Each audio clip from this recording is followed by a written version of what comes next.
Hello friends, I am Sagar Suman from acyl English classes. आज मैं आपको 12th class के इंग्लिश का 6th चैप्टर का समरी बताने जा रहा हूँ। इस चैप्टर का नाम है द आर्टिस्ट। इसके पहले मैं 5th चैप्टर तक का समरी और ऑब्जेक्टिव बता चुका हूँ। आप मेरे चैनल के माध्यम से वहाँ फॉलो कर सकते हैं और सीख सकते हैं। कमेंट्स करके किसी भी तरह का प्रश्न कर सकते हैं। ओके, इस चैप्टर का नाम है the artist. The artist means कलाकार होता है या प्रोज सेक्शन का एक भाग है। इस चैप्टर का ऑथर है सीगा नोया। तो इस चैप्टर को याद करने का एक ट्रिक है कि कलाकार कौन होते हैं जो सीखता है नया। तो सीखता है नया तो सीगा नोया। तो आर्टिस्ट चैप्टर का ऑथर कौन है? सीगा नोया। ओके, इनका जन्म 1883 में जापान में हुआ था। यह जापान से बिलोंग करते थे, जापान के रहने वाले थे। उनकी मृत्यु 1971 में हुई थी जापान में। यह जापान के बहुत ही फेमस राइटर थे, शॉर्ट स्टोरी राइटर थे, नॉवेलिस्ट थे।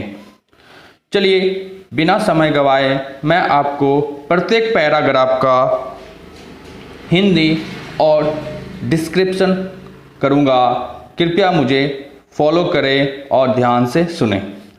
सबसे पहला पैराग्राफ है the artist has been written by Shiga Naoya. The artist chapter Shiga Naoya के द्वारा लिखा गया है। He is well known short story writer of Japan.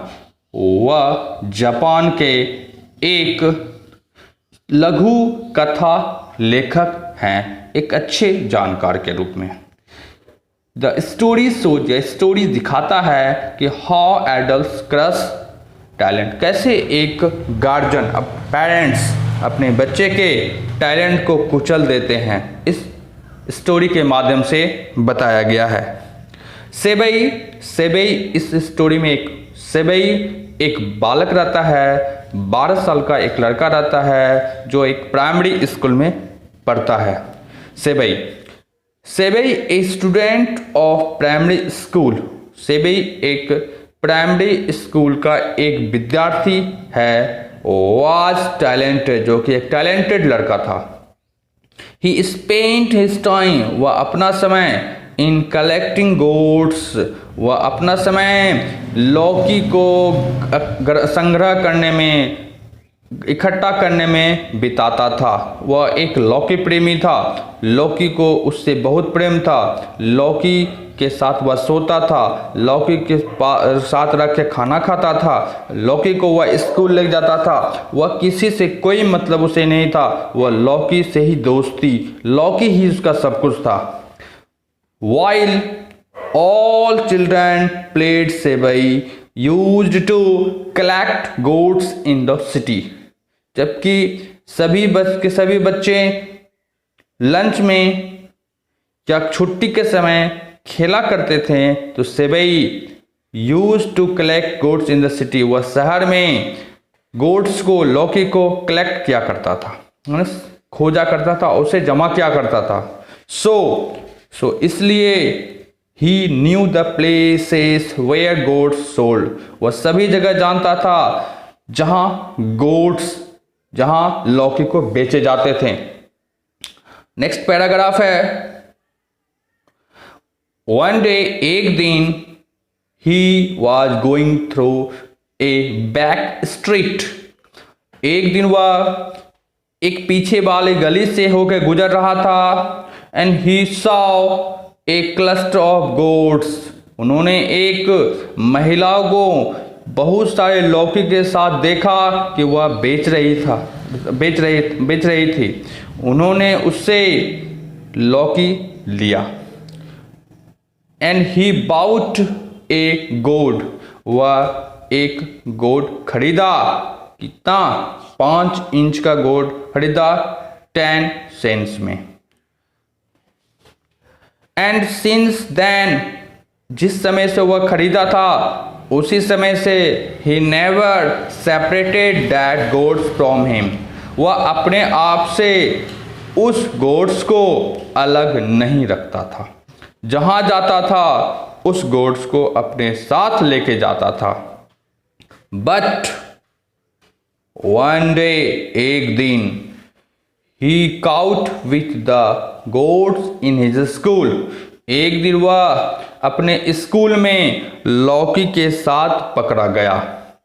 वह स्कूल भी जाता था तो उस लौकी को अपने बैग में लेके जाता था और पीछे क्लास में बैठ के, बेंच पे बैठ के वो पढ़ता नहीं था, वह अपने लौकी के साथ डिजाइन बनाता था, उस पे पेंटिंग करता था, पॉलिश करता था, जिसका वह शौक था। एक दिन क्लास में एक टीचर उसे रंगे हाथ पकड़ लिया, उसके साथ लौकी के साथ खेलते हुए। And teacher snatched the goat from Sebai, जब टीचर ने उसे देखा कि मैं पढ़ा रहा हूँ और वह लौकी के साथ खेल रहा है, तो टीचर ने सेवई से उस गोट्स को छीन लिया। और टीचर इथिक्स चैप्टर पढ़ाते थे, इथिक्स सब्जेक्ट पढ़ाते थे। इथिक का मतलब होता है मॉरल स्टोरी के सब्जेक्ट के टीचर थे। एंड और कंप्लेन्ड टू हिज फादर, उन्होंने उसके पिताजी को कंप्लेन कर दिए। जब वह कंप्लेन किए थे तो उसके घर में उसकी माँ थे, उसके पिताजी कहीं बाहर गए थे। जब वो उसके पिताजी घर आए थे तो उसकी माँ ने उसे बताया कि आपके पुत्र ने ऐसा किया है। तो उसकी माँ को सबसे पहले कंप्लेन किए थे टीचर ने, लेकिन बाद में माँ ने अपने पिताजी को बताया कि ऐसा ऐसा घटना हो गया है। सेबईज फादर क्रस्ड, सेबई के पिताजी बहुत गुस्सा गए कि जो काम करने जाता है वो काम करता नहीं है, फालतू काम करके आया है, मैं उसे पीटूंगा। तो जिस कमरे में वह रहता था उसमें वह लौकी को लटका के रखता था। तो उसके कमरे में जाके सेबई के पिताजी ऑल द गोट्स, सभी गोट्स को, सभी लौकी को कुचल देते हैं, डंडा से तोड़ देते हैं। Okay, which were hung on the wall at the Sebai house, और सेबई के कमरे में जो लटका हुआ था उसे वह कुचल देते हैं, चूड़ देते हैं। एंड स्कोल्ड हिम, और जब वह स्कूल से आता है तो उसे बहुत डांटते हैं और पीटते भी हैं उसके पिताजी कि आइंदा ऐसा काम किया तो मैं तुम्हें पीटूंगा और तुम्हें पढ़ाई पे भी ध्यान नहीं दोगे तो मैं तुम्हें और पीटूंगा और डांटूंगा। तो इसके अनुसार से उसके पिताजी वह बहुत गुस्सा हो गए थे कि मेरा बेटा अच्छा काम नहीं कर रहा है, लेकिन उसके बेटे को लौकी कलेक्ट करने में ज़्यादा रुचि था और वह उसी में उसको मन लगता था, पढ़ाई में उसे मन नहीं लगता था। ओके, नेक्स्ट पैराग्राफ है, the teacher gave this gourd to the potter. तो टीचर जो स्नीज किए थे, छीने थे सेबई से गोट्स को, तो उस गोट्स को पोटर को दे देते हैं। पोटर मतलब सेवक, दरबान, स्कूल में वो सेवक थे, पानी पिलाने वाले पियून के जैसा थे। एंड जो फिर पोटर ने उसे एक दुकानदार कुरियो डीलर को बेच देते, दुकानदार को बेचते, तो इस तरह सामान लेता था। एंड फॉर 50 एन में 100 सेंट बराबर 1 एन होता है, तो 50 एन में वह बेच देता है। एंड डीलर सोल्ड इट, और डीलर भी इसे बेच देता है। डीलर जो कोरियर डीलर लिया था उसे भी वह बेच देता है, किसे? टू ए वेल्दी कलेक्टर, एक धनवान कलेक्टर, मतलब एक धनवान कलेक्टर को 600 एन में, 600 एन में से बेच देता है। जो इसकी वैल्यू समझती थी, इस कला का महत्व जो समझता था, उसे यह खरीद लिया।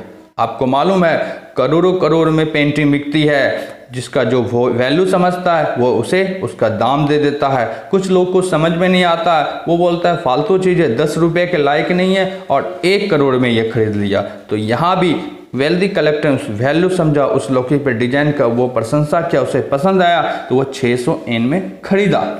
नाउ अब सेबई इज इंग्रेज्ड, अब सेबई जो है दूसरे कामों में व्यस्त रहने लगा। इंग्रेज मतलब व्यस्त रहना। इन मेकिंग पिक्चर बनाने में, फोटो बनाने में वो व्यस्त रहने लगा, क्योंकि वह उसके पिताजी उस काम में डांटते थे, इसलिए वह दूसरे कामों में व्यस्त होने की कोशिश किया। And his father scolded him, फिर से उसके पिताजी डांटे, किस काम के लिए, फॉर दिस ऑल्सो, जी पेंटिंग के काम के लिए भी उसे डांटे कि फिर तुम फालतू काम कर रहा है, पढ़ाई पे ध्यान नहीं दे रहे हो, तुम इस बार फेल हो जाओगे, अच्छे से काम नहीं करोगे। क्योंकि इसके पिताजी एक कारपेंटर्स दुकान में काम करते थे, वे समझते थे कि पढ़ेगा तभी तो जॉब लेगा, तभी तो नौकरी करेगा, तभी तो पैसा कमाएगा, मेरे जैसा ज़िंदगी तो नहीं जिएगा ना। इसलिए उसके पिताजी ज़्यादा जोर करते पढ़ाई करो, लेकिन उसको सेबई को उसके पढ़ाई में कोई इंटरेस्ट नहीं रहता था। लास्ट पैराग्राफ है, thus this story shows how to interest of Sebai was crushed. इस स्टोरी में यह दिखाया गया है, यह दिखाते हैं कि कैसे सेबई के शौक को, सेबई की रुचि को क्रश कर दिया जाता है और इसे कुचल दिया जाता है, उसके शौक के अरमान को पूरी तरह ख़त्म कर दिया जाता है, जिस कारण उसका रुचि दब जाता है, उसकी क्वालिटी दब जाती है। तो आप इस चैप्टर के माध्यम से यह शिक्षा मिला होगा कि कैसे एक बच्चे के शौक को, इंटरेस्ट को क्रश नहीं करना चाहिए, उसे बढ़ावा देना चाहिए एक कुछ अच्छे कामों के लिए। ओके, आई होप डैट आप इस चैप्टर को अच्छे से समझ गए होंगे। इस समरी को आप अच्छे से देखें और समझें। अगर कोई प्रॉब्लम हो तो आप कमेंट्स करके मुझे बताएं। प्लीज़ इस चैनल को शेयर, सब्सक्राइब, कमेंट्स और लाइक ज़रूर करें। मुझे आप पे भरोसा है और मुझे विश्वास है आगे भी इसी तरह का वीडियो मैं आपको देते रहूँगा। Okay, thank you for watching this video.